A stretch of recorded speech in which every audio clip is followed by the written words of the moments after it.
Hello everyone, I hope all are feeling well. और इस video में हम लोग बुलेट की डिजाइन के बारे में बात करेंगे। Design of bullet.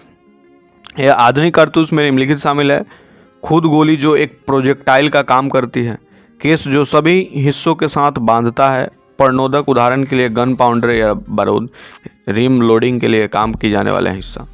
बुलेट के डिजाइन में दो प्राथमिक समस्याओं का समाधान करना है। उनमें से पहले बंदूक के बोर के साथ एक सील बनाई जानी चाहिए।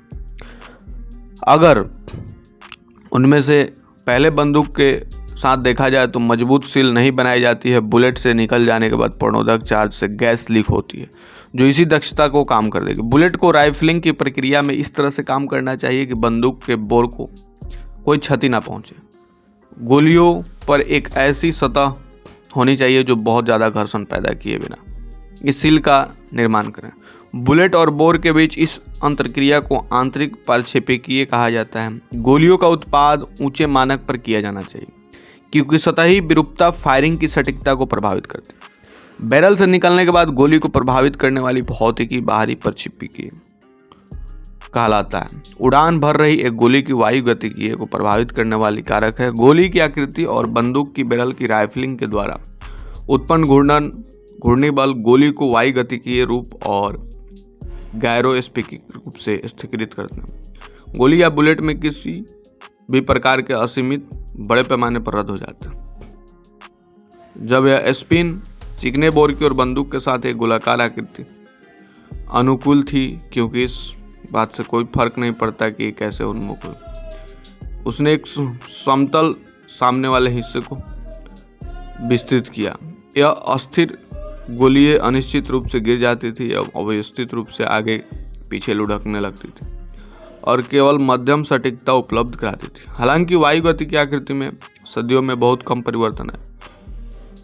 आमतौर पर गोली की आकृति वायु गति की आंतरिक प्रक्षेपीय जरूरतों और अंतिम प्रक्षेपीय आवश्यकताओं के बीच एक समझौता थी। गोली के दरमियान केंद्र के लिए स्थिरीकरण और एक वृद्धि आगे की उतनी दूरी पर रहना जितना कि एक व्यवहार में मिनी बॉल एवं शॉर्ट कॉक में होता है।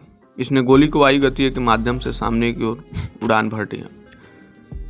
टर्मिनल प्रक्षेपीय एवं गोली का डिजाइन कैसे प्रभावित करता है, इसको रोकने की क्षमता का अवलोकन करें। क्या होता है जब एक गोली एक वस्तु को प्रभावित करती है?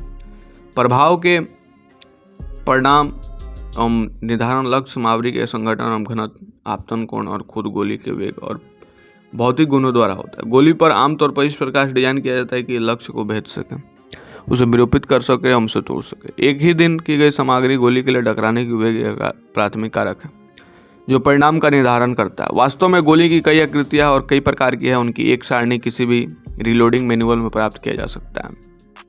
कई निर्माताओं में से एक है जो विभिन्न डिजाइन पेश करता है जो बेसिक राउंड वॉल से शुरू होते हैं।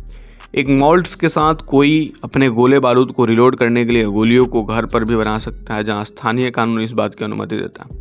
हाथ से कास्टिंग, हॉल्किंग, ठोस शीशे की गोलियों के केवल समय और लागत प्रभावी और कास्ट और जैकेट से युक्त गोलियां वे व्यावसायिक रूप से हाथ लदान के लिए असंख्य निर्माताओं के द्वारा उपलब्ध है। ये शीशे की कास्टिंग गोलियों से कहीं अधिक सुविधाजनक है।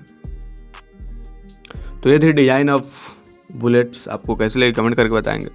जल्दी मिलते हैं आपसे नेक्स्ट वीडियो में, तब तक के लिए बाय बाय।